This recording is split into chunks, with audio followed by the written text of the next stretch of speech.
안녕하세요 여러분, 반갑습니다. 지금 시간에는요 수리능력의 응용 업무 능력 모듈 한번 보도록 하겠습니다. 네, 일단 크게 여러분 어떤 다른 개념이 뭐가 들어가 있냐면요, 기존에 봤던 기초 능력 모듈과는요, 기초 업무 능력 모듈과는 좀 다르게 약간 여러분들의 일과 관련된 문제들이 조금 이제 막 주어질 겁니다. 이제 그런 류들만 조금 다르다라는 것만 알고 계시면 되고, 기본적인 문제들은 거의 유사하니까요.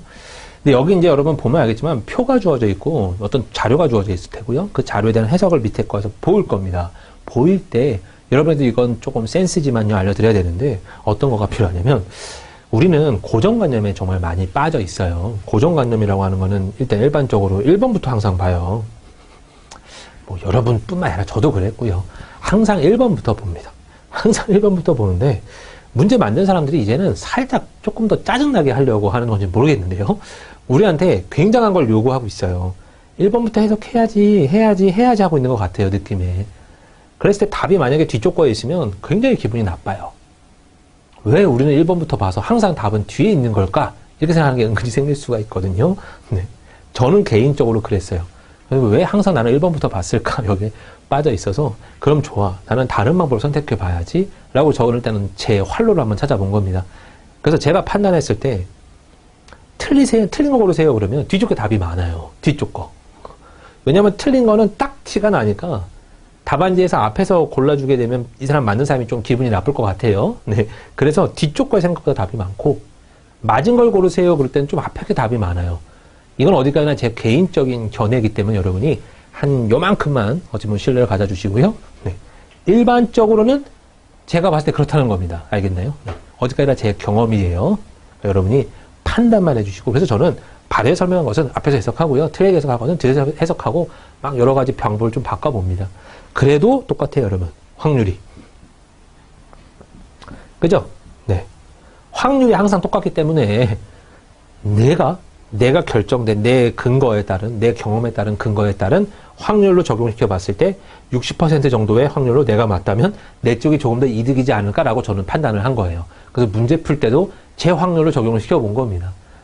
그러니까 여러분도 만약에 문제를 풀다가 여러분의 확률이 막 나왔어요. 여러분이 풀어봤을 때 이건 이게 답이 많던데, 이건 이게 답이 많던데, 이렇게 생긴다면 그 문제 나왔을 때는 그걸 여러분 선택을 해주세요. 그 방법을 선택해서 그걸로 여러분이 진행을 하는 겁니다. 그냥 남들과 다 똑같이, 남들과 다 하는 대로 똑같이 해버리면 이게 다를 게 없어요, 여러분. 달라질 것도 없고, 어찌 보면 이렇게 두드러진다는 거잖아요. 네. 남들보다 탁 튀어나오는 부분이 없어요. 그러면 이제 남들과의 경쟁인데, 남들과 경쟁을 똑같이 하겠다? 난 똑같이 달릴 거야. 그런 마음이잖아요. 그죠? 네. 그거에 대한 약간의 어찌 보면 좀 깨트리는 경향? 그런 것이 조금 있어야 된다는 소리입니다. 그래야 고정관념에 빠져 있으면요, 고정관념으로 문제를 풀게 돼 있어요. 그러면 시간은 걸리고, 문제 만든 사람들이 그 고정관념을 이용한 아주 머리가 좋은 사람들이라면 여러분은 제대로 당하는 것들이에요. 알겠네요? 그 문제들을 풀면서 제대로 당하게 되는 거죠. 그 문제들이 것들이라는 거예요. 네. 그런, 어찌 보면 그런 거에 빠지지 않으려면 여러분들이 약간 좀 변화를 주고 변혁적인 마음으로 문제를 보실 수 있어야 될 겁니다. 알겠죠? 네. 일단 문제 한번 볼게요. 잘 읽고 이어지는 질문에 답하세요 라고 나왔는데요, 여기 표는 여러분 절대로 볼 필요가 없습니다. 왜냐하면 여러분한테 지금 2008년, 2010년, 2012년에 이런 숫자가 중요할까요? 이 문제를 푸는데 안 중요해요. 필요한 정보만 가져오면 돼요. 다른 정보는 쓰레기라는 말이 좀 그렇지만 나한테는, 내 머릿속에는 정말 필요 없는 지식들이에요. 그러니까 이런 것들 내가 지금 해석했어요. 그렇구나 했지만 그게 복이 없는 이상 내가 지금 이해한 그 내용은 이 문제를 풀기 위한 아주 쓸데없는 질문이 되는 거죠. 지식이 되는 거예요. 그러니까 처음부터 그런 걸 가져오려고 시간 쓰지 마시고 무조건 이쪽은 안 읽는 거고 보기부터 보는 거예요. 그래서 바르게 설명한 것은 그랬군요. 그리고 여기서 여러분 팁을 좀 드리자면, 바르게는 동그라미를 치시고 틀린 거는 이렇게 X자를 치시는 것도 괜찮아요. 여러분이 판단할 때. 다 골라놓고 마지막쯤에 막 문제 풀다가 헷갈려서, 바르게 푸는 건데 내가 동그라미 친 걸 고르고 있었구나, X 친 걸 고르고 있었구나, 이런 식으로 좀 헷갈릴 때가 좀 있어요. 그래서 이런 거 바른 거, 그른 것, 옳지 않은 것, 이런 거는 여러분이 구분을 좀 시켜 두셔야 됩니다. 알겠나요? 그래서 바른 건 동그라미 치시고 옳지 않은 것 고르세요. 그러면 X자인 걸 고르라는 거구나 찾으세요. 그리고 이제 보고 읽었을 때 이건 맞아, 이건 틀렸어 하고 한다면, 동그라미를 고르세요 하면 답은 1번이 될 거고, X자를 고르세요 하면 답은 2번이 될 거고, 이런 식으로 또 잡을 수 있을 겁니다. 습관만 된다 그러면 괜찮을 것 같아요, 여러분. 네. 자, 다음 중 연령별 저축률 자료에 대한 바르게 설명한 것은 그랬어요. 아, 연령별로 저축률을 하나보다, 저축이 있나보다, 이제 그런 개념이죠. 네. 70대 이상의 저축률은 꾸준히 감소하고 있다 그랬잖아요. 자, 보죠. 꾸준히란 말이 여러분 굉장히 중요해요. 꾸준히라는 말은요, 감소하고 있잖아요. 이렇게 감소하고 있다는 소리예요. 만약에 이것 내려가는 거긴 해요. 이것도 여러분 꾸준히 감소하고 있다예요. 하지만 살짝 반등한 해가 하나 있어요. 반등한 월, 반등한 일, 반등한 시가 하나 있어요. 그러면 요 시점이 하나 있는 순간부터 얘는 꾸준히라는 말에 어긋나게 되는 거예요. 요 한마디 때문에. 그러니까 우리가 말 가운데 그냥 묻어갈 수 있지 않을까? 그런 거를 배제시켜요. 항상 배제시켜야 돼요. 만약에 이런 걸 말하려고 한다면 점차 감소하는 추세이다. 이런 말로 우리 뉘앙스에 딱 맞게끔 문제가 변형되어 있어요. 꾸준히 감소하고 있다는 말을 여기서 쓸 수는 없는 겁니다. 꾸준히란 말은 여러분 무조건 계속 떨어져야 되는 거예요. 그러면 지금 70대 이상의 저축률은 꾸준히 감소하고 있다 그랬는데 한번 보죠. 27.7, 37.0, 24.7, 21.9잖아요. 그럼 2008년도에 갑자기 원래 27.7이 요만큼이었다면 37 훅 늘었다가 훅 떨어졌다가 또 떨어졌어요. 이렇게. 그럼 이런 말 때문에 여러분 뭐라 하는 소리죠? 네, 틀렸다는 소리겠죠. 꾸준히 감소하고 있진 않아요. 위 표에서 30대 이하와 40대의 연령별 저축률은 동일한 증감 추이를 보이고 있다. 추이라는 말이 여러분 뭐죠? 같은 증가할 땐 같이 증가하고 감소할 땐 같이 감소하고 증가할 때 증가 이렇게 같이 움직인다는 소리죠. 이게 동일한 증감 추이잖아요. 그럼 30, 40대가 동일한 증감 추이를 보이고 있나 한번 보죠. 6에서 12년까지 보는 거예요. 72.8에서 68.2면 떨어졌고 올라갔고 떨어졌어요. 이렇게 돼 있거든요. 네. 6, 7, 6, 8, 10, 12입니다. 여기가. 그럼 6년도는 이제 40대를 볼게요. 60.5에서 2008년도는 61.4로 조금 올라갔고 더 올라갔고 떨어졌어요. 이렇게. 이거 같은 추이를 보이고 있나요? 아니죠. 네. X. 위표에서 30대 이하와 50대 연령별 저축률은 반대의 증감 추이를 보이고 있다 그랬는데요. 30대와 50대는 반대의 증감 추이. 이게 30대였거든요. 50대를 보죠. 50대를 봤더니 59.2에서 54.9로 떨어졌고 58.6으로 올랐고 떨어졌어요. 같은 추이를 보이고 있죠? 네. 틀렸고요. 답은 4번이네요. 2006에서 2010년 사이에 저축하고 있다고 응답한 인원수가 가장 큰 폭으로 변화한 연령층은 70대 이상이다 그랬어요. 네. 인원수예요. 여기서는 여러분. 퍼센트가 아니라 인원수예요. 인원수가 가장 큰 폭으로 변화한 연령층. 몇 명이 변화했나요? 172명이 변화했죠? 그죠? 네. 여기는 30명대. 여기는 오히려 60명이 떨어졌고, 여기도 60명 정도가 떨어졌고, 여기도 한 70명 정도가 올랐고, 이 정도네요. 그러니까 172 정도 올랐으니까 70대 이상이 가장 많이 큰 폭으로 변화했습니다. 이게 여러분 맞는 소리입니다. 여기 퍼센트율만 보자면요. 몇 퍼센트죠? 6도 안 되나요? 5.8밖에 안 되죠? 네. 5.8%가 줄었어요. 근데 여기만 봐도 퍼센트는 굉장히 많이 줄었죠. 그러면 이거 틀렸네? 이렇게 볼 수 있지만 수라고 나와 있잖아요. 수. 여기는 전부 다 률로 나와 있고요. 그러니까 비교하는 대상이 무엇이냐에 따라서 여러분 다를 수 있기 때문에 이것도 꼭 염두에 둬야 됩니다. 네. 지금 이 문제 여러분 한 문제 푸는데 지금 제가 설명을 굉장히 길게 했는데 여러분이 느끼셔야 되는 건 뭐냐면 이 문제를 풀 때 내가 항상 풀어왔던 이 방법도 다르게 풀 수 있는 방법이 있겠구나 라고 여러분의 틀을 하나 깨트리는 게 가장 제가 말씀드리고 싶었던 가장 중요한 이론이고요. 이 문제 여러분 바르게 설명한 것은 제가 바르게 설명한 것은 앞쪽에 답이 많았어요 라고 제 경험담을 말씀드렸는데 지금 이건 4번이 답이거든요. 근데 여러분 어차피 여러분이 고정관념으로 1번부터 4번까지 보나 제가 푸는 방법으로 제가 풀었을 때도 똑같아요. 이거는요. 왜냐하면 저는 바르게 설명한 것은 항상 앞에 것부터 보거든요. 그냥 일반적으로 고정관념으로 봐요. 그러니까 똑같이 풀었기 때문에 얘도 만약에 뒤에 것부터 봤어요. 그러면 또 다른 네, 어떤 다른 확률도 나올 수도 있어요. 그죠? 나는 무엇이든 다 뒤에서 것부터 볼 거예요. 했으면 여러분 이건 대박이 터진 거죠. 1번부터 답이 나왔으니까. 틀린 건 딱 티가 나거든요.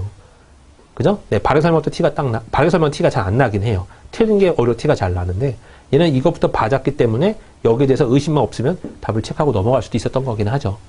그러니까 항상 내가 원했던, 내가 하고 싶은 방법이 가장 옳은 건 아니야 라는 생각이 첫 번째입니다. 그래서 변화시킬 수 있는 것이 있다면 변화를 시켜야겠구나 라고 판단해 주시기 바래요. 네. 그 다음에 이제 문제 가운데, 이런 건 여러분 말 가운데 그 흔히 말하는 어투에 따라서 답이 바뀌는 게 너무나도 많거든요. 그래서 제가 문제 볼 때마다 설명 드릴 거예요. 여러분 이 문제는 요걸 조심하시고요. 요런 건 요걸 조심하셔야 되고요. 이런 것들이 제 머릿속에는 어마어마하게 있는데, 그것들 여러분 어떤 한 표로 정리하면 뭔 소리야 할 거예요. 문제가 있어야 돼요. 문제 중에서 여러분이 이런 걸 판단하세요 라고 제가 설명을 드릴 겁니다. 지금 이 문제는 꾸준히라는 말 하나랑요. 그 다음에 여기 저축률을 갖고 놀고 있고, 여기는 사람 수로 갖고 놀고 있구나. 그러면 률과 수에 대한 구분을 내가 할 줄 알아야 되는구나 라는 것도 알고 있어야 됩니다. 알겠죠? 네. 자, 두 번째 문제 넘어가 보도록 하죠. 점점 갈수록 여러분 잔소리가 적어질 거예요. 네. 참고만 하세요. 다음 중 위의 자료에서 저축률의 증감 추이가 같은 연령끼리 짝지어진 것은 그랬네요. 아까 여러분 봤죠? 아까 봤는데 30대는요, 여러분 저축률의 추이가 감소, 증가, 감소예요. 40대는요, 증가, 감소고요. 50대는요, 감소, 증가, 감소. 그러니까 30대랑 50대랑 같긴 하네요. 근데 3, 50이 없어요. 60대는요, 증가, 감소, 증가, 감소, 감소죠, 여러분. 이렇게. 여기까지 같은 게 없네요. 그러면 70대는요, 증가, 감소, 감소. 네. 여기가 동일하죠, 여러분. 그래서 60하고 70대가 같습니다. 라는 소리가 나오네요. 답은 3번으로 쉽게 고를 수 있을 겁니다. 네. 이 응용 업무 능력 모듈에 따른 이제 또 기출문제 한번 또 풀어보죠. 네. 네. 그럼 이제 기출문제, 지역농협 문제 한번 보도록 하죠. 다음 주어진 자료들을 보고 질문에 답하세요. 라고 나와 있어요. 자, 여기 일단 볼 필요 전혀 없다 그랬죠, 여러분? 네. 볼 필요 전혀 없으시고요. 위의 표를 보고 설명한 것 중 올바르지 않은 것을 고르세요 그랬거든요. 그러니까 올바르지 않은 것, X자를 고르라는 소리고요. 저 같으면 밑에서부터 풀지만 여러분들을 위해서 일단은 위에서부터 풀겠습니다만은 여러분들도 방법을 마구마구 바꿔보는 것은 추천드려요. 네, 2014에서 2017년까지 연급 가입 인원이 꾸준히 상승한 직종은 계약직과 사업자뿐이다 그랬는데, 여기에 중요한 거는 여러분 계약직과 사업자도 있긴 하지만요, 꾸준히란 말도 있죠. 하고 여기에 가장 중요한 게 인원이란 말도 있어요. 인원이에요. 인원이 상승한 직종은 계약직과 사업자뿐이다 그랬어요. 자, 만약에 가입률로 보자면요, 전문직도 보면 가입률로 봐버리면 계속 증가하고 있거든요. 그러면 여기도 률로 볼 확률이 높아요. 그러면 어라 이것도 맞는데? 그럼 기억이 틀렸네? 1번이 틀렸네? 라고 판단할 확률도 있단 말이죠. 하지만 가입 인원이라 그랬거든요.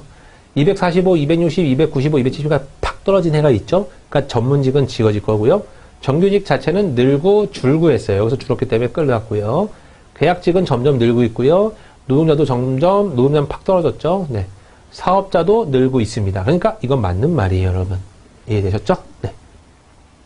2014에서 2017년까지 연금 가입률이 매년 가장 높은 직종은 정규직이다 그랬는데, 정규직은 여러분 90.4. 여기도 무조건 1등이죠. 95.6 무조건 1등, 99.3도 무조건 1등, 98.3도 무조건 1등이에요. 이것도 맞는 말.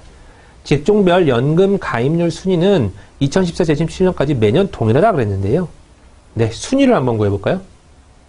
연금 가입률 순위예요. 률. 네, 인원 아니에요, 인원. 여기서 1, 2, 3, 4, 5등은 1등, 2등, 네, 여기 3등, 4등, 5등입니다. 여기는요, 1등, 2등, 3등, 4등, 5등이에요. 여기는요, 1등, 2등, 네, 3등, 4등, 5등. 똑같네요. 여기는요, 1등, 2등, 3등, 4등, 5등이다. 다 똑같죠, 여러분? 21453, 21453, 21453. 네, 똑같습니다. 역시 맞고요. 답이 역시 4번이네요. 2014년 대비 2017년에 연간 연금 가입 인원 변동수가 가장 큰 직종은 계약직이다 그랬는데, 인원수가, 네, 인원 변동수예요. 14에서 17년을 비교했을 때. 가장 많이 늘고 줄고 했던 그 직이 뭐냐, 이건데요. 계약직은 여러분 몇이 늘었죠? 40 플러스 48이 늘었어요. 노동자는 플러스 7이 늘었고요. 사업자는 플러스 77이 늘었죠? 네. 여기만 해도 여기보다 앞서 있잖아요. 그러니까 이건 틀렸네요. 답이 그래서 4번으로 체크가 되는 겁니다. 알겠죠? 자, 그 다음 문제요. 다음 중 연금 가입률이 2014, 2017년 동안의 변동 추이가 정반대로 나타나고 있는 직종끼리 반대 나타난 것을 고르세요. 그랬거든요. 네. 가입률이에요. 변동 추이가 정반대로 나타나 있는 거. 지금 보시면 계약직과 노동자, 전문직 노동자 다 따지고 있는데 노동자가 굉장히 많은데요. 자, 전문직을 볼게요. 가입률을 보자면 증가하고 있어요. 네, 전문직은 증등증이에요. 그 다음에 정규직은요, 여기서 이 숫자를 보는 거죠. 네, 증가, 그 다음에 여기는 감소죠. 증가, 감소, 감소. 네, 증감감, 이렇게 될 겁니다. 얘는 어찌 보면 증증증이 되는 거고요. 네. 대학직 같은 경우는요, 48.3, 49.3, 63.8, 72.5. 얘도 증증증이죠. 그죠? 네. 그 다음에 노동직은요, 28.5, 25.0, 27.1, 28.2니까 맨 처음에 감증증 이렇게 나오네요. 네. 사업자는요, 증증증입니다. 그럼 완전히 거꾸로 된 건 여러분 여기 있죠. 증감감과 감증증. 그죠? 정규직과 노동자가 서로 그런 관계를 갖고 있네요. 답이 그래서 4번으로 체크가 되는 겁니다. 네, 그 다음 문제 또 한번 보도록 하겠습니다. 다시 모듈 문제로 돌아와서요. 자, 다음은 시도별 우유 생산 현황에 대한 자료예요. 자료를 보고 이어진 질문 답하세요 라고 문제가 나왔고요. 자, 이렇게 우유를 생산한다고 합니다. 다음 중 위 자료를 잘못 이해한 사람을 고르세요 그랬거든요. 자, 처음부터 보죠. 잘못 이해하니까 X를 고르라는 소리예요. 조사 지역 중 대전광역시는 매년 우유 생산량이 가장 적어 그랬는데 대전광역시는 우유 생산량이 가장 적나요? 상태 보니까 그런 것 같죠? 네, 맞는 말. 광주광역시는 매년 2,000톤 이상의 우유를 생산하지만 부산광역시는 그렇지 않군 그랬네요. 광주가 매년 2,000톤 이상인지 확인하고 부산은 매년 그렇지 못한 걸 확인하면 되는 겁니다. 맞는 말. 위 자료를 통해서 경기도의 우유 수요가 가장 많고 그 다음으로 전라남도임을 알 수 있어 그랬어요. 우유 수요래요, 여러분. 수요. 수요. 우리가 이 표를 보고 수요를 알 수 있나요? 수요를 알 수 없죠. 그죠? 네. 수요는 여기서 알 수 없는 일이에요. 왜냐하면 이거는 그냥 생산량만 나타나고 있고 경기도에서 여러분 생산량이 이렇게 많다고 해도 경기도 다 소비하나요? 아니잖아요. 서울도 먹고 뭐 다른 데도 갈 거 아니에요. 수출도 되고 여기에 농장이 많은 개념인 거지. 그죠? 목장이 많은 개념이죠. 목장이 많은 개념인 거지. 딱히 그렇다고 말하기는 좀 그렇네요. 뭐 목장일지 아니면 뭐 우유를 가공하는 회사일지 그건 모르겠지만 아무튼 여기 나와 있는 걸로 보면 절대로 수요 면만을 우리는 볼 수는 없습니다. 수요는요. 답이 3번이 되겠죠. 네. 2010년 시도별 우유 생산량과 2010년 시도별 우유 생산량을 비교했을 때 우유 생산이 감소한 지역은 4군데가 있어 그랬는데요. 2010년도랑 2012년도를 비교해 봤을 때 생산량이 감소한 지역 증가 여기랑 여기를 비교하는 거예요. 여기 감소 증가 감소 증가 감소 증가 감소한 지역에 여러분 여기 하나 둘 셋 4군데가 나오네요. 그 말 맞는 말. 답은 3번이고요. 다음 중 조사 기간 동안 우유 생산량 변동 추이가 동일하지 않은 지역끼리 짝지어진 것은 그랬네요. 변동 추이랍니다. 아까와 같은 그런 개념이에요. 네, 증감 추이라고 말하죠. 네. 그러면 동일하지 않는 것 그랬어요. 그러면 경기도랑 경상남도만 보세요. 경기도는 감소 증가예요. 네, 감감증 이렇게 나올 거고요. 경남은요. 경남은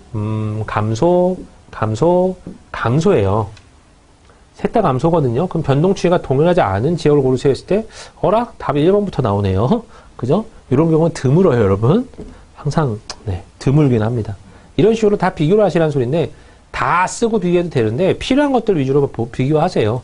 서울하고 강원도를 비교하래. 그럼 서울하고 강원도만 비교하면 되는 거고 광주랑 전남을 비교하래. 8개만 비교하면 되니까 이거 여러분 8개 넘잖아요. 2, 4, 6, 8, 10, 12개를 비교할래요? 8개를 비교하려면 당연히 8개 비교해야 되는 겁니다. 이쪽으로 선택해 주시면 되겠죠. 이렇게 풀어줬던 문제고요. 자, 그러면 여기에 맞는 또 시험, 네, 기출문제 한번 보도록 하죠. 네, 그러면 이제 기출문제 한번 보도록 하죠. 비공단에서 근무하는 A대회는 주요 5개 도시의 차종별 이용사항과 주행거리 자료를 분석하고 있어요. 이어지는 물음에 답하세요 라고 나와 있고요. 여기는 일단은 보지 말고요. 이 내용들은 여러분 좀 중요하게 좀 봐주시길 바래요. 원래 이런 당구장 표현들은요, 여러분 꼭 쓸모가 있는 구성들이 많습니다. 그러니까 되게 필요 없는 것도 있을 수 있지만 거의 쓸모가 있어요. 그래서 그런 것들을 위주로 봐야 됩니다. 네. 자, 일단 볼게요. A대리가 작성한 보고서 내용 중 올바른 것은 그랬거든요. 그럼 이쪽 내용에 대한 이 내용이 지금 올바른 거 고르라는 문제입니다. 그죠? 동그라미 고르라는 문제고요. 2007년 조사 대상의 1일 일용 차량 대수 종합은 3,186만 6천 대이다 그랬어요. 근데 여기 보니까요. 자, 여기 당구장이 나와 있어요. 지금 2007년도는 여기 나와 있는데 이걸 다 더하면 이거 나오긴 하겠지만 그걸 판단하기 너무 무리죠. 근데 여기에 2008년에는 전년 대비 약 20% 증가한 값이 요만큼입니다 라고 나와 있단 말이에요. 그러면 3186만 6천 대를요, 1.2배를 해보는 거예요. 네. 왜 1.2배를 하냐면 여러분 여기 보시면 알겠지만 20% 증가하세요 라는 소리는 120%를 계산하세요 라는 소리입니다. 20% 증가는 원래 있던 100에다가 20%를 더 더해서 120을 생각하라는 소리예요. 그럼 120이면요, 여러분 120% 증가하면 실제로 숫자는 1.22가 되는 거고요. 그래서 1.2배를 곱하는 겁니다. 그래서 곱해봤을 때 이 값이 나오느냐? 네, 요걸 판단하라는 거예요. 그럼 1.2를 곱했을 때요, 000, 2, 3, 1 올라가고 7, 1 올라가고 3, 2, 3은 6, 그 다음에 3, 1, 8, 6, 6 이렇게 나올 겁니다. 계산했더니 3, 8, 1, 네, 3, 8, 2네요. 3, 8, 2, 3, 9, 2, 0, 0, 0. 네. 제가 대충 계산해본 결과가 0 하나 지워지고요. 수점이 한 자리 있으니까. 이런 값이 나옵니다. 그럼 3,823만 9,200대. 이렇게 있어야 된다는 소리예요. 이해되셨나요? 그랬더니 봤더니 이 값하고 여러분 차이가 있어요? 없어요? 차이가 나죠. 그러면 얘는 약 20% 증가해서 이 값이 나왔습니다라고 말할 수는 없는 겁니다. 그죠? 이 값에서 20% 증가했을 때 이 값이 나온다라고 말할 수가 없는 거예요. 약이기 때문에 여러분, 이건 제가 좀 알려드릴게요. 약이라는 말이 있고요. 이상, 이하가 있어요. 네. 우리가 여태까지 생각했을 때 이상, 이하가 굉장히 친근한 녀석이었거든요. 여태까지 수학에서는 이상이다, 이하이다 그러면 그 녀석을 포함하기 때문에 굉장히 친근한 녀석이었지만요. 이제부터는 굉장히 얘를 칼 같은 녀석으로 보면 돼요. 만약에 100만 이상이다 라고 그랬어요. 어떤 계산을 했는데 100만 이상이다. 근데 실제로 99만 9,999.999가 나왔어요. 이렇게. 아, 이거 100만 이상이다. 그냥 100만 이상이다 해주면 안 되나? 절대 안 돼요, 여러분. 틀렸다 라고 말하는 겁니다. 그러니까 어떤 값보다 무조건 커야 되거나 무조건 작아야 되거나 그거예요. 칼 같은 존재라서 조금이라도 작아도 여지를 봐주지 않습니다. 하지만 약 100만이다 했는데 99만 9,999가 나왔어요. 그러면 얘는 맞는 말이에요. 굉장히 맞는 말이에요. 알겠나요? 그래서 이제는 얘가 약간 두리뭉실한 그런 해석이고 이쪽은 약간 칼 같은 해석입니다. 그래서 이상 이하가 나왔으면 살짝 이건 틀릴 수도 있겠는데 라고 판단하시는 게 일단은 옳아요. 근데 여기는 여러분 약의 범위를 넘어갔어요. 3,700만 정도인데 아까 3,800 얼마가 나왔잖아요. 넘어갔어요. 그러니까 이건 약으로 봐줄 수 없는 그런 영역까지 넘어간 겁니다. 그러니까 그런 경우들은 여러분 여기서는 틀렸다고 보는 게 맞아요. 알겠나요? 네. 그래서 일단 1번은 틀렸고요. 조사 대상 중 도시의 총 이용 차량이 많을수록 대당 주행거리 평균은 작으며 그랬어요. 그러면 조사 대상 도시에서요, 총 이용 차량 수가 많대요. 그러면 대당 주행거리의 평균이 작나요? 네. 서울이 가장 많을 것 같은 확실하죠. 네. 그 다음에 부산일 것 같고요. 일단 인구수랑 비례할 거니까요. 여기에 주행거리가 다른 데의 주행거리에 비해서 평균적으로 짧나요? 이거예요. 네. 생각보다 그렇죠, 여러분. 그죠? 64km, 94, 112이긴 한데요. 대전이 요거 정도는 여러분 보세요. 요거 정도는 좀 차이가 나도 나머지는 전부 다 높긴 해요. 조사 대상 중 도시의 총 이용 차량이 많을수록 대당 주행거리의 평균. 야, 이거 좀 애매합니다, 여러분.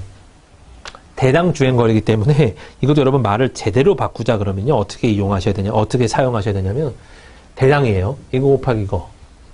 이거 곱하기 이거, 이거 곱하기 이거 해서 나누기 이거 수 해줘야 대당 진짜로 평균이 나오죠. 맞나요? 네. 여기도 마찬가지입니다. 그죠? 이게 계산했을 때 다 곱해야 되는 거예요. 실제로 만약에 구하려고 했으면요. 참 애매합니다. 네. 그래서 많을수록 작다 그랬으니까 여기에서 혹시나 아닌 것이 나올 수도 있다라는 근거하에 살짝 얘는 여러분 뭐 하냐면 보류하는 거예요. 패스하는 겁니다. 이걸 계산하면 여러분 시간은 절대 여러분한테 그렇게 허용되지 않아요. 그러니까 일단은 패스하는 거예요. 이건 좀 너무한데? 실제로 구하라 그러면 너무한데? 라는 판단으로 일단은 패스하는 겁니다. 이해되셨나요? 네. 그 다음에 3번은요. 각 도시에서 차종별로 이용 차량 수에 따른 순위를 부여했을 때 순위는 소형차, 화물차, 버스로 모든 지역에서 동일하다 그랬는데요. 자, 이용 차량 수에 따른 순위를 부여했을 때 전부 다 소화버 이거 맞나요? 소형차가 1등이고 화물차가 2등이고 버스가 3등. 1등, 2등, 3등. 1등, 2등, 3등. 네, 1등, 2등, 3등. 1등, 2등, 3등. 똑같죠? 네, 맞습니다.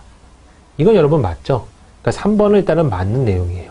그럼 2번은 우리가 모르지만 일단 3번이 맞았기 때문에 얘는 계산했으면 시간만 소비됐을 만한 문제고 여기서는 3번 쪽으로 답을 해버리는 게 우리한테는 좋은 내용이죠. 그죠? 그래서 2번을 뛰어넘을 수 있느냐 없느냐가 어찌 보면 여기서는 핵심적인 내용입니다. 자, 그 다음 4번은요. 5개 도시 중에서 서울의 1일 이용 차량 대수는 총 이용 차량의 70% 이상이다 그랬는데요. 서울의 이용 차량 대수는 총 이용 차량의 70% 이상? 네. 그러면요, 서울에 요거 여러분 뭐 할까요? 1일 이용 차량 대수예요, 여러분. 네. 1일 이용 차량 대수. 여기 보니까요, 이걸 다 더해야 돼요. 서울의 1일 이용 차량 대수는, 아이고, 어렵습니다, 여러분. 말이 어려워서 그래요. 총 이용 차량의 70% 이상? 써보죠. 네. 이거 다 더해주면 얼마예요, 여러분? 1630만에서요, 100만이고, 1730만, 그 다음에 230만까지 다 더하면, 요것만 더해볼게요, 여러분. 앞자리 대해서만 대충 해보세요. 그러면 19가 아니라 19네요. 1973 정도요? 1973 정도로 시작합니다. 그러니까 1973만 6천 대 정도 돼요. 1973만 6천 대 정도 되는데, 이 정도는 총 이용 차량의 70% 이상인가요? 총 이용 차량? 전체에서 70% 정도는 안 되죠, 여러분. 전체는 3,700만 대 정도 되잖아요. 여기만 봐도 2007년은 3,000만 대라고만 봐도, 네. 3,000만이라고만 봐도 여기다 0.7을 곱해버리면 여러분 2,100만 대 정도는 돼야 돼요. 근데 여긴 1,900만 대밖에 안 되니까 아니구나라는 걸 알 수가 있습니다. 그 다음에 2000 몇 년, 7년도 소형차 이용 차량 대수는 서울특별시가 대전광역시보다 5배 이상 많은 것으로 보인다 그랬는데요. 여기에 5배 이상이 되나요? 딱 봐도 요 앞에 것만 계산해도 165로 시작해야 되는데 163으로 시작하니까 얘는 아니네 라고 판단할 수 있는 겁니다. 답이 그래서 여기서는 여러분 3번이고 3번은 최대한 2번을 안 풀고 넘어가셔서 맞았어야 잘하신 거예요. 2번을 풀고 맞췄으면 시간은 시간대로 소비했을 거고요. 애초에 2번 여러분 좀 불가능해요. 네. 그죠? 불가능할 뿐더러 혹시나 하는 마음으로 좀 보게 됩니다, 여러분. 실제 거리를 계산했을 때 진짜로 안 되나? 네. 워낙 많아서요, 대수가. 근데 지금 이거를 여러분, 네, 이용 차량이 많을수록 평균이 작다 그랬는데, 평균적으로 보자는 거죠. 그죠? 그러니까 전부 다 계산해야 돼요. 너무 귀찮아요. 네, 일단은 패스하시고 3번 쪽으로 보시면 게 맞습니다. 네. 자, 그 다음 문제 볼게요. A대리는 추가로 도로의 수요를 알기 위해서, 네, 2008년 도시의 이용 차량 대수를 계산하였다. 2000 몇 년 8년에 버스 대수가 두 번째로 많은 도시와 세 번째로 많은 도시는 어디입니까? 그랬는데요. 여기 봤더니 지역별 증가율은 각각 20, 15, 30, 25, 10%이다 라고 나와 있어요. 네. 단 지역별 증가 비율과 버스 증가 비율은 같다고 가정합니다. 라고 그랬네요. 그러면 버스에 대한, 네, 대수를 한번 구해보죠. 두 번째랑 세 번째를 구하려면요. 20%가 늘었대요. 그럼 여기 한 120만 정도 될 거예요. 이게 어림산이라고 하는 거예요, 여러분. 20%가 늘면 1.2를 곱하면 되죠? 그럼 한 100만이니까 100만에 1.2 곱하면 한 120만 정도 나올 거예요. 왜 120만을 그냥 계산하냐면 나머지 것들이 워낙 작아요. 그래서 볼 건 없어요. 어차피 서울이 1등이고요. 대전 같은 경우가, 네, 10%가 늘잖아요. 그러면 10%가 늘었기 때문에 여기다가 3, 4, 6이 늘었구나 라고 보면 되죠. 그럼 3, 8, 1 정도 될 거예요. 38만, 네, 1000 정도요. 대략적인 거예요, 여러분. 네. 153에다가 대구 같은 경우는 30%가 늘었어요. 그러면 여기에 30%, 1.3을 곱하면 되는데요. 일단 153에다가 그러면 1.3만 곱해보죠. 9, 5, 3일은 3, 7인가요? 네. 그 다음에 153 더해주니까 대략적으로 한 2만 8천, 네, 22만 한 9천이요. 23만 정도라고 볼게요. 네. 23만 대 정도라고 보고요. 네, 부산은요. 15%가 늘었어요. 부산에 15%가 늘면 여러분 45만 8천에 15%가 늘면 대략적으로 네, 한 7, 8만 정도 늘 거예요. 6, 7만, 7, 8만 사이요. 한 52만 정도 나올 겁니다. 대략적인 거예요. 광주는요. 25%가 늡니다. 4분의 1이 늘어요. 4분의 5를 곱하라는 소리고요. 이거 4분의 1 정도면 한 9만 정도 되나요, 여러분? 네. 9만 정도 되죠. 9만 4천 정도 되니까 9만 4천 정도가 올라갑니다. 그럼 얘도 한 45, 6만 정도 나올 거예요. 그죠? 46, 7만 정도 나오겠군요. 그건 중요한 게 아니라 2등, 3등 구하래요, 여러분. 2등, 3등. 그럼 이 상태에서 보면 부산이 2등일 것 같고요. 그 다음에 광주라고 예상이 팍 됩니다. 네. 그래서 부산하고 광주 쪽이 어림산으로 봤을 때도 답이구나라고 판단할 수 있는 거죠. 이런 건 여러분 어림산을 하셔야 돼요. 어림산 안 하시면 절대 안 되는 문제입니다. 네. 네, 다음 그럼 모듈 문제 또 다시 한번 보도록 하겠습니다. 다음은 우리나라 에너지 수입액 및 수입 의존도에 대한 자료예요. 자료 읽고 이어지는 질문에 답하세요라고 문제가 나왔고요. 에너지 수입액이 있습니다. 근데 지금 여기 에너지 수입액이라고 나왔는데 이건 또 뭘까요? 에너지 수입 합계랑 총 수입액이 둘 다 나와 있는데 이쪽 같은 경우는 어떤 우리나라의 총 수입액인 것 같고요. 그 수입액 중 에너지 수입 합계 이런 표현인 것 같아요. 그죠? 그래서 지금 에너지 수입 합계가 이렇게 있습니다. 자, 일단은요. 여기 표를 대충 해석했고 원래는 해석하지 않아도 돼요, 여러분. 네. 이쪽을 보세요. 여기 설명이 뭐죠? 당구장으로 잘 나와 있긴 해요. 그죠? 네. 다음 중 위 자료를 발행해 설명한 것은 그랬어요. 에너지의 수입 합계는 2008년도에 가장 컸다 그랬는데 에너지 수입 합계가 여러분 2008년에 가장 컸나요? 아니죠. 2011년이 더 컸어요. 이건 틀렸고요. 옳은 거 고르란 소리죠. 에너지 중 천연가스의 수입액은 꾸준히 증가하고 있다 그랬는데 천연가스는 갑자기 팍 줄은 적이 있어요. 이것도 아니에요. 우라늄의 수입액은 100만 달러 미만의 작은 폭으로 변하고 있다는데 단위가 100만 달러예요. 그러면 똑같아야 된다는 소리잖아요. 그렇지 않죠, 여러분. 여기 뭐 네, 100만, 1000만, 억 달러인가요? 네, 1억 달러 이상 차이 날 때도 있어요. 그러니까 이거는 틀린 말이고요. 2009년에 비해 2011년에 총 수입액 중 에너지 수입 합계의 비중이 늘어났다 그랬는데 9년에 비해서 11년에 총 수입액의 에너지 수입 합계입니다. 그러니까 한마디로 예분의 예랑 예분의 예를 따지라는 소리예요. 네. 그러면 323085분의 91160 하고요. 524413분의 172490입니다.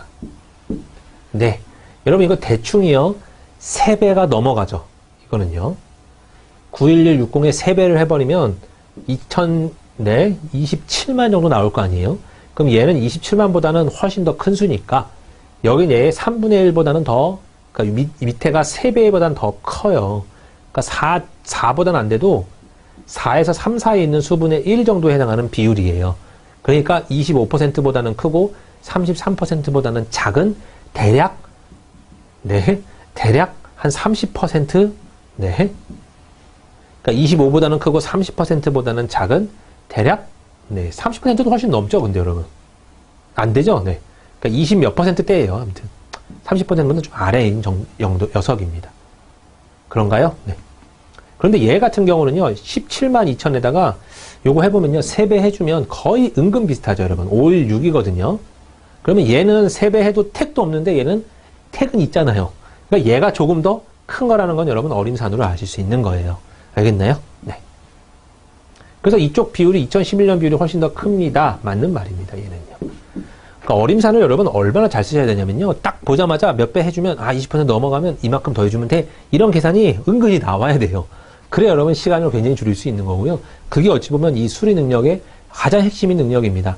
계산을 어떻게 하면 빨리 할 수 있을까? 거기에 흔히 말하는 여기 어림산이 여러분 첨부가 되는 거고요. 그래서 어림산을 잘 하시면 엄청나게 빨리 풀 수 있어요.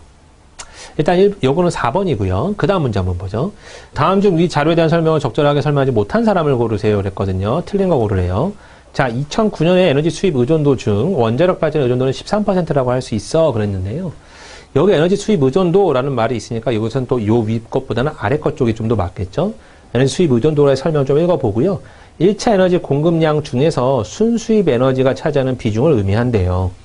그럼 1차 에너지의 공급량이 이렇게 있는데 그거 중에서 순수입 에너지가 차지하는 비중을 말합니다. 그럼 예를 들어서 2008년도 같은 경우는요. 원자력 발전을 제외했을 때 96.4%가 순수입에서 나오는 에너지입니다. 이런 표현인 거고 원자력 발전을 포함했더니 갑자기 29%로 팍 줄어들었단 말이에요. 그 소리는 뭘까요? 원자력 발전을 우리나라가 꽤나 많은 발전을 하고 있다. 이런 소리 같아요. 그죠?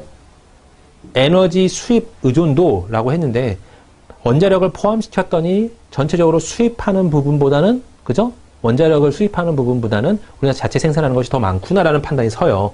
그래야 전체적인 퍼센트가 확 떨어지죠, 이렇게. 근데 갑자기 또 다시 커졌다는 소리는 우리나라 수입액 자체가 줄어들었기 때문에 원자력이 암만 더해져 봐야 뭐 그런 개념 같기도 하고요.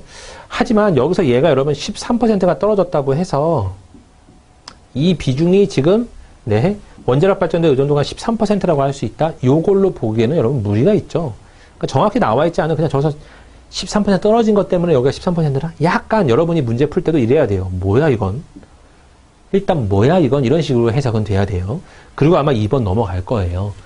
준성, 2009년에 에너지 수입 합계가 급격하게 감소했고, 근데 수입 합계가 다시 위쪽 표예요. 2009년에 에너지 수입 합계가 급격하게 감소한 거 맞아요. 그 이후로는 다시 꾸준히 증가하고 있어. 맞는 말이죠, 얘는요. 네. 우리나라는 에너지 수입 의존도가 높은 것으로 보아 에너지를 만들 수 있는 1차 자원을 대부분 자국 내에서 공급하지 못하고 있다는 것을 알 수 있어. 그랬네요. 그죠? 그게 뭐냐면 원자력 발전을 제외했을 때는 그런 표현이 좀 나오긴 해요. 그죠? 수입 의존도가 굉장히 높아요. 그런데 대선, 원자력 발전을 포함했을 때 에너지 수입 의존도가 낮아지는 것을 보면 원자력 에너지는 수입에 의존하지 않고 자국 내에서 공급하는 비중이 높은 것 같아. 원자력이 들어간다고 해도, 네, 그죠? 높긴 높아요. 전체적으로 높긴 높고 저해만 빼군요. 저해만 빼고 높긴 높지만 실제로 이 말도 여러분 그런 맞는 말을 볼 수 있고 원자력 발전을 포함했을 때 우리나라에서 생산하는 공급하는 비중이 높은 것 같아. 이것도 맞는 말인 거죠. 그죠? 더했을 때보다 더 낮아진 거니까요. 그래서 여기서 얘네 셋은 맞지만 얘는 약간 그렇단 말이에요. 그래서 얘가 여러분 답이 되는 경우죠. 여기서는요. 뉘앙스 해석이라고 하는데요. 이거 여러분 무시하시면 안 되고 뭐 이런 게 다 있어. 문제 볼 때 여러분 한 50문제 정도를 보면 한 10문제 정도는 이럴 거예요. 10문제 정도는 이건 뭐야? 약간 이런 느낌이 들 겁니다. 그럴 때 뉘앙스 해석을 하시는 거예요. 보기 중에 갖는 걸 고르고 보기 중에 틀린 걸 고르는 거죠. 보기 중에서 맞는 것들의 짝을 지어놓고요. 조금 이질적인 걸 하나 때려놓는 거예요. 그래서 그 녀석이 답이 되는구나. 이런 해석을 하는 거죠. 이것도 여러분 어느 풀이 중에 일부예요. 굉장히 중요한 해석입니다. 여기서는 얘네들은 그냥 그래요. 얘는 좀 더 그래요. 그러니까 이 상태에서 답을 골라봐 이렇게 고르는 거죠. 그죠? 옛날에 흔히 말하는 둘 중 하나 골랐어요. 이런 표현이 맞는 말이긴 한데 이거 같은 경우는 둘 중 하나 고르시면 안 되고 다대 1 이런 개념으로 고르셔야 돼요. 여러 개랑 얘는 비슷한 유형이고 얘는 완전 다른 유형인데 그럼 너가 답일 거야. 라고 말하는 겁니다. 그러니까 문제가 100%가 이해가 됐으면 이런 경우는 안 나올 거예요. 하지만 문제가 70, 80% 정도 대충 이해가 되는 상황에서 여기 이해 안 된 20, 30%에 해당하는 부분들이 문제화될 때가 있어요. 그럴 때는 문제도 이해도 안 되는데 문제를 풀어야 될 때가 존재한단 말이에요. 그럴 때는 이렇게 뉘앙스 해석을 하는 겁니다. 그래도 얘네 셋은 비슷한 것 같고 얘는 조금 이질적인데 그러면 그런 것이 답이에요. 알겠나요? 그렇게 선택하시라고 지금 제가 보여드렸어요. 네, 다음 문제 보도록 하겠습니다. 기출 문제고요. 다음 자료를 보고 질문에 답하세요. 한국주택토지공사에서 나왔던 문제입니다. 표는 지금 볼 필요는 없어요, 여러분. 이런 건 대충 봐주시기 바라고요. 다음 제시된 자료에 대한 이해로 적절한 것을 고르세요. 그랬거든요. 첫 번째, 평년 기온은 평년이래요. 최근 20년 동안 평균기온을 나타낸 것으로 여기 여러분 알 수 있나요? 우리가 모르죠. 네. 2017년 연평균 기온은 평년보다 1.1도 상승하였다는데 평년이란 말이 여러분 어디 나와 있죠? 여기 나와 있네요. 그죠? 평년이라고 나와 있고 1981년도부터 2010년이에요. 여기는 여러분 30년간이죠? 그죠? 근데 20년간 평균 기온 틀렸잖아요. 평년이라고 하는 거는 30년간이라고 여기 나와 있잖아요. 그러니까 이거 여러분 틀린 말이네요. 그죠? 2017년 연평균 기온은 평년보다 1.1도 상승하였다. 그죠? 1.1도 상승한 거 맞습니다. 이 뒤쪽은 맞는데 이 앞이 틀렸어요. 그래서 결국은 틀렸고요. 네. 옳은 거 고르라는 문제죠. 2015년도를 기온을 기준으로 할 때 4계절 중 평년 기온보다 가장 많이 기온이 상승한 계절은 여름이다 그랬는데요. 2015년 기온을 기준으로 할 때 2015년 네, 기온을 기준으로 할 때 여기죠. 4계절 중 평년 기온보다 가장 많이 기온이 상승한 계절은 여름이다 그랬네요. 그럼 평년보다 봄이 여러분 11.7인데 몇 정도가 상승했죠? 1.4도가 상승했고요. 0도 상승했고요. 0.8도 상승했고요. 0.1도 상승했어요. 그러니까 봄이 가장 많이 늘었습니다. 라는 소리죠. 여기가 틀렸네요. 그죠? 2017년 기준 최근 5년 중 여름이 가장 더웠던 해는 2014년도이고 최근 5년 중이에요. 1, 2, 3, 4, 5년 중에서 가장 더웠던 해는 여름은 2014년 여름이 맞죠. 네. 겨울 기온도 가장 높았다 그랬는데 겨울도 1.5도씨인데 2017년도가 2016도죠. 1.6도죠. 여기 때문에 틀렸네요. 2012년 겨울 기온은 2011년 12월과 2012년 1, 2월의 평균 기온이다 그랬는데요. 2012년도의 겨울 기온이라 그랬잖아요. 여기요. 요 내용이죠. 겨울은 당해 12월과 다음해 1, 2월로 하였음이라고 나왔어요. 그러니까 지금 해의 겨울과 다음 해 13년도의 1월, 2월을 겨울로 잡았다고 합니다. 그걸 말하고 있는 거죠. 그래서 11년 12월과 이거의 평균 기온이다? 네, 틀렸죠? 2012년 12월과 2013년 1, 2월을 말하는 겁니다. 이거 틀렸네요. 2017년 연평균 기온은 최근 10년 평균 기온보다 0.6도씩 높아졌다 했는데 여기를 보라는 소리죠. 네, 최근 10년보다 0.6도씩 높아진 거 맞습니다. 답은 5번이 나오고요. 항상 그러네요. 네, 좀 중요하다 싶으면 뒤쪽 거예요. 2009년, 2017년 사이 계절별 기온이 가장 낮은 해를 발해내라는 것은 그랬거든요. 2009년도에는 네, 봄, 여름, 가을, 겨울 중에 누가 가장 낮나 이거 보라는 거군요. 9회부터 17년까지. 봄 중에 가장 낮았던 해는 여러분 2011년이죠. 네, 2011년입니다. 봄은 2011년. 그 다음은 여름, 가을, 겨울이 있는데 또 다 다른 건 하나도 없네요. 겨울은 볼 필요 없죠, 여러분? 네. 가을이 2012냐, 여름이 2010이냐, 요거에 따라서 좀 나눠지긴 하겠네요. 그럼 여름이 가장 높았던 해가 언젠가요? 25.4가 가장 높았죠? 네. 2010. 24.9도 있나요? 아닌데요. 네. 25.4가 가장 높잖아요. 그죠? 가장 낮은 해를 고르는 거였군요. 네. 그럼 가장 낮은 해를 고르세요. 죄송해요. 23.6, 23.7, 23.3, 얘가 가장 낮죠. 네. 그래서 2010년도가 답이네요. 가을도 가장 낮았던 해요. 가을도 가장 낮았던 해는 그럼 2012냐, 2013이냐인데 둘 중에 작은 걸 골라주시면 되죠. 이쪽이 가장 작네요. 네. 그래서 2013이 답이 되는 겁니다. 답이 그래서 2번으로 선택이 되겠죠. 기출문제가 어찌 보면 조금 더 쉬운 녀석이네요. 그죠? 자, 그 다음 모듈도 보도록 하겠습니다. 다음은 말레이 반도 국가들의 연도별 재외동포수와 이들 국가들에 대한 연도별 수출입액을 조사한 자료예요. 자료를 보고 이어지는 질문에 답하세요라고 나와 있고요. 자, 국가별 재외동포수가 이렇게 나와 있고요. 수출액, 국가별 수입액 이렇게 쭉 나와 있습니다. 다음 중 연도별 재외동포수의 증감 추이가 동일한 국가끼리 묶인 것은 그랬어요. 그러면 네, 증감 추이가 동일해야 돼요. 말레이시아 같은 경우는 감이에요. 감. 미얀마 같은 경우도 이렇게 나오는 거죠. 말 어렵습니다. 싱가포르도요. 4,920에서 5,820이면 증이죠. 네. 태국은요. 감이에요. 네. 감감. 1번하고 4번이 같네요. 말레이시아랑 태국이랑 같네요. 네. 답은 2번 선택될 거고요. 다음 연도별 재외동포수와 수출입 및 수입액 증감추이가 모두 동일한 국가는 어디입니까? 그랬어요. 그러면 네, 연도별 재외동포수예요. 방금 구해놨었죠, 여기요. 이거랑 수출액 수입액의 증감추이가 모두 동일한 걸 찾으래요. 네. 그럼 여기 맨 위에 있는 말레이시아가 감감이 맞나 보세요. 감이죠. 그 말레이시아는 아니에요. 미얀마는요. 감이냐? 네. 감부터 시작하죠? 이미 아니에요. 미얀마는. 네. 싱가포르는요. 계속 증이었거든요. 싱가포르가 답이겠네요. 태국 같은 경우도 감감이었거든요. 증이에요. 네. 태국도 틀렸고요. 답이 그래서 3번. 여긴 꽤나 쉽게 풀 수 있고요. 자, 그 다음에 그 기출문제 또 한번 풀어보도록 하죠. 네, 다음 기출문제 한번 보도록 하겠습니다. 다음은 우리나라 특정 시점의 주택 가격지수 변동률을 나타낸 자료예요. 자료를 보고 이어지는 질문에 답하세요 라고 문제가 나왔고요. 이렇게 주어져 있습니다. 다음 중 주택 유형별 매매와 전세 가격지수 변동률 수치가 같은 지역은 어디입니까? 그랬는데 요 말 잘 보세요. 주택 유형별이에요. 근데 여기 봤더니 얘는 지역별, 주택 유형별 이렇게 두 개가 나와 있죠. 그러니까 지금 여기를 보라는 소리입니다. 여기를 기준으로 전세와 매매의 가격지수 변동률 순위가 같은 지역을 고르세요 그랬거든요.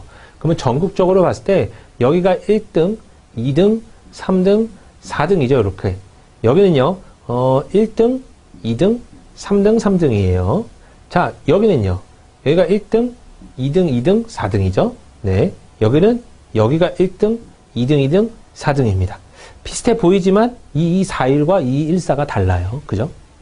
지방은요. 어디가 1등인가요? 여기가 1등, 여기가 2등, 네, 여기 음수니까요. 여기가 3등, 여기가 4등이에요. 여기는요. 어디가 1등이죠? 여기가 1등, 그 다음이 제일 작은 게 2등이고요. 그 다음 작은 게 3등, 여기가 4등이에요. 2431 똑같죠, 여러분? 똑같아요. 지방이 같은 겁니다. 서울도 보면요. 여기가 1등, 2등, 2등, 4등이고요. 네, 여기 봤더니 1등, 2등, 3등, 4등입니다. 또 동급이 없으니까요. 이미 달랐고요. 5대 광역시도 봤더니 1등, 2등, 3등, 4등. 여기는 1등이 얘는 아니죠. 네, 1등, 2등, 3등, 4등. 달라집니다. 그렇죠. 그 변동률 수위가 같은 지역은 어디입니까? 지방입니다. 라고 말할 수 있는 거죠. 네. 이해되셨을 겁니다. 자, 그 다음 문제요. 다음 중 16년 11월과 17년 11월에 지역별 매매가격 지수와 전세가격 지수의 변동률 중 증감 추이가 같지 않은 지역으로 짝지어진 것은 그랬네요. 16년 11월에서 17년 11월이에요. 그런 말이 나와 있는 거는 여러분 여기밖에 없죠. 그죠? 지역별 매매가격 지수와 여기도 있군요. 네, 얘네들이군요. 전세가격 지수의 변동률 중 증감 추이가 같지 않은 지역. 그러면 자 0.13에서 0.15예요. 늘어났죠. 0.05에서 0.15 이쪽도 늘어났어요. 그러니까 늘어난 걸로 보면 증감이 증가했군요. 여기서 보면요. 아, 여러분 16년부터 17년 해석하는 게 옳겠죠? 네. 밑에 거에서 위에 걸 선택하는 거예요. 그럼 감소된 부분이고 여기도 감소된 부분이 있어요. 23에서 23, 25면요. 여러분 여기는 증가인 거죠. 20에서 13이니까 여기는 감소했어요. 수도권이 일단은 틀려요. 지방도 감소했는데 네, 여기도 감소했죠? 네. 서울은 조금 증가했고 여기도 감소했어요. 자, 여기는요. 여기는 감소했고 여기도 감소했습니다. 고로 수도권하고 서울이 여러분 다르게 짝지어진 거네요. 같지 않은 지역으로 짝지어진 것. 수도권하고 서울이라고 잡아주시면 되겠네요. 어렵지는 않죠, 문제. 네, 그 다음 네, 마지막 모듈 또 한번 보도록 할게요. 다음은 6대 관광시의 경제활동 참가율 및 고용률 현황에 대한 자료예요. 자료를 보고 이어지는 질문에 답하세요라고 나왔는데 표가 주어져 있습니다. 일단 보지는 말고요. 다음 중 위 자료의 내용으로 잘못 설명한 것은 그랬어요. 1번은 인천의 고용률은 남녀 모두 서울보다 높다 그랬거든요. 인천의 고용률은요. 여기 두 개랑 여기 두 개가 있는데 둘 다예요. 경제활동 참가율과 고용률이고요. 여기가 남자에 해당하는 내용이고요. 여기가 여성에 해당하는 내용입니다. 그럼 고용률은 지금 둘 다 밑에 줄이에요. 밑에 줄. 그죠? 네, 고용률 둘 다 밑에 줄입니다. 71.6이랑 47.4를 서울이랑 비교를 하면 돼요. 서울보다 높다고 적혀 있잖아요. 고용률. 여성은요, 여러분, 서울이 더 높아요. 47.4잖아요, 고용률은. 그러면 인천은요, 서울보다 높진 않아요. 잘못 설명한 것인데 답이 1번부터 등장을 해버렸네요. 그죠? 네. 여기 인천의 여성은, 그죠? 서울보다 더 낮아요. 틀렸고요. 6대 관광시 중 여성의 고용률이 가장 낮은 도시는 울산이다 그랬는데 여성의 고용률이 가장 낮은 도시는 여러분 여기서 봤더니 울산이 맞죠? 44.2로 맞습니다. 6대 관광시 중 여성 경제활동 참가율이 50%를 넘는 도시는 없다 그랬는데 여성 경제 참가율이 요 위에 거거든요. 50 넘는 데가 없어요. 맞는 말이고요. 6대 관광시 중 남녀 간의 경제활동 참가율의 차이가 가장 큰 도시는 울산이다 그랬는데 네, 남녀 간의 경제활동 참가율의 차이가 가장 큰 도시래요. 그러면 경제활동 참가는 열어서 여기 요 위에 값에서요. 요 위에 값을 빼는 거거든요. 지금 상태가 여기가 거의 30 가까이 나와요. 여기는 24, 여기는 20도 안 되고요. 여기도 꽤 크긴 한데 25 정도밖에 안 돼요. 여기는 21, 네, 여기도 한 22 정도밖에 안 되죠. 여기만 거의 30 가까이 돼 있어요. 그러니까 울산이 맞는 말입니다. 네, 다음 문제는요. 6대 관광시 중 여성 경제활동률이 전국보다는 높고 서울시보다 낮은 도시를 고르래요. 그러면 여기서 경제활동 참가율을 봐야 되는데요. 서울보다는 낮고요. 여성의 51.2보다는 낮고 전국보다는 높대요. 49.4보다 높아야 된다. 그러면 49.4보다 높은 거는 이거 두 개밖에 없겠죠, 여러분. 나머지는 49.4가 안 되잖아요. 그러니까 요 두 녀석 중에 서울보다 낮는가만 확인하면 되는데 서울이 가장 높으니까 이 두 도시는 답이 되겠죠. 그래서 인천하고 광주 쪽이 답이 되는 겁니다. 답은 그래서 2번 쉽게 구하실 수 있는 거고요. 기출문제 한번 보도록 할게요. 그러면 자, 다음 자료를 보고 질문에 답하세요라고 나왔어요. 부품 소재 산업 동향 이렇게 나와 있고 내수 생산 나와 있고 형이 나와 있습니다. 아주 쉬운 문제거든요. 네. 제시된 자료의 조사 기간 중 부품 소재 내수 규모가 가장 작은 해와 가장 큰 해를 순서대로 나열한 것은 그랬어요. 내수 규모예요. 내수라는 거는 생산해서 수출을 빼고 수입을 더한대요. 여기 나와 있는 요 위에 게 여러분 수출이고 요 밑에 게 수입이에요. 그럼 여기서 이거 뺀 거를 또 생산해서 빼겠다라는 표현이에요. 이거 이렇게 쓸 수 있죠, 여러분. 생산 마이너스 가로 열고요. 수출해서 수입을 뺍니다, 이렇게. 이거 가로를 전개하면 똑같은 식이 나올 거예요. 한마디로 요놈의 차를 생산해서 빼는 거예요. 그게 내수구나라고 볼 수 있는 거고요. 그래서 여기서 두 개 빼버리면 여러분 93 정도가 나오는데 이 93을 생산해서 빼야 돼요. 그래서 93이 나오는 거죠, 이렇게. 그럼 여기 비어있는 칸만 체크해보죠. 2013년도니까요. 두 개를 빼버리면 얼마가 나오냐면 104가 나오고요. 이거 두 개 빼버리면 115가 나옵니다. 그럼 658에서 104를 뺀 554가 나올 거고요. 2014년도는 115를 빼니까 545가 나올 거예요. 이렇게. 네. 그 다음에 여기는요. 두 개를 뺐을 때 122인가요? 그죠? 그러면 301이 나오고요. 122를 빼니까 536 이렇게 나올 겁니다. 했을 때 가장 작은 해를 구하세요. 그랬어요. 내수가. 가장 작은 해는 여러분 2011년도죠. 그래서 2011년도는 확정적이고요. 가장 큰 해 2013년도가 554로 가장 크죠. 네. 2013년도가 답이 될 겁니다. 그래서 1번 골라주시면 되고 제시된 자료에 대한 내용으로 옳지 않은 것은 그랬어요. 조사기간 중 부품 소재 생산 규모가 전년 대비 가장 큰 비율로 증가한 해는 2012년도이다 그랬는데요. 생산 규모가 가장 큰 비율로 증가했대요. 2012년도가 맞나요? 2012년도는요. 2011년도에 비해서 한 60 정도가 올랐어요. 그런데 580에 60 정도가 올랐단 말이에요. 대략 한 13% 정도? 네, 아니 10% 정도 올랐어요. 13은 아니군요. 네. 10% 정도 올랐어요. 10% 조금 더 많이 오른 것 같긴 한데요. 여기는 올라봐야 16, 2, 10 떨어지고요. 22 떨어지고, 네. 한 20 정도 올랐어요. 비교할 바가 아니죠. 2012년도가 가장 큰 거는 맞아요, 여러분. 이건 맞는 말. 조사기간 중 2015년 부품 소재 생산 수출 수입 규모는 모두 전년 대비 하락하였다 그랬는데요. 2015년도에요. 네, 여기죠. 수출 하락, 수입 하락, 그 다음에, 네, 생산도 하락인가요? 2015년도에 생산도 하락. 이거 맞는 내용이죠, 여러분. 네. 조사기간 중 부품 소재 생산 규모는 2012년 이후 600조 원을 상회한다 그랬는데, 2012년 이후는 전부 다 600조 원을 상회하는 것도 맞는 내용입니다. 조사기간 중 부품 소재 무역 수지 규모가 가장 큰 해는 2017년도이다 그랬는데 2017년도에 여러분 무역 수지는요. 네. 수출 수입을 빼는 게 이게 무역 수지래요. 122가 나오고요. 122보다 큰 거는 여러분 106. 네, 여기 112. 또 다른 데가 있나요? 여기 115가 그나마 커 보였던 거고요. 맞나요? 294 맞죠? 네. 자, 여기만 해도 97밖에 안 되죠. 여기가 가장 큰 해가 맞습니다. 조사기간 중 부품 소재 무역 수지는 꾸준히 증가하였다 그랬는데 무역 수지가 여러분 꾸준히 증가하려면 이게 계속 커져야 돼요. 여기서 딱 떨어졌거든요. 또 떨어지고 또 증가했어요. 꾸준히란 말은 이런 부분이 있어서는 안 됩니다. 그런 말에서 답은 5번으로 등장하게 되겠네요. 이해되셨죠, 여러분? 네, 이렇게 풀어주시면 되겠습니다. 굉장히 수고하셨고요, 여러분. 그 모듈 문제는 다 풀어봤는데요. 이렇게 나오더라. 그러니까 모듈이 이렇게 나왔고 그거에 따른 문제들이 진짜로 이렇게 나오더라라는 걸 여러분한테 보여드리는 게 가장 강조됐던 그런 분야고요. 그런 범위였던 문제들이고 문제들이 항상 이런 류의 문제들이 등장하는구나라고 여러분이 일단 맛을 보셔야 돼요. 그래서 아, 요런 게 등장하는구나 라고 딱 눈치채는 게 지금까지 어찌 보면 문제 풀어왔던 게 가장 큰 핵심.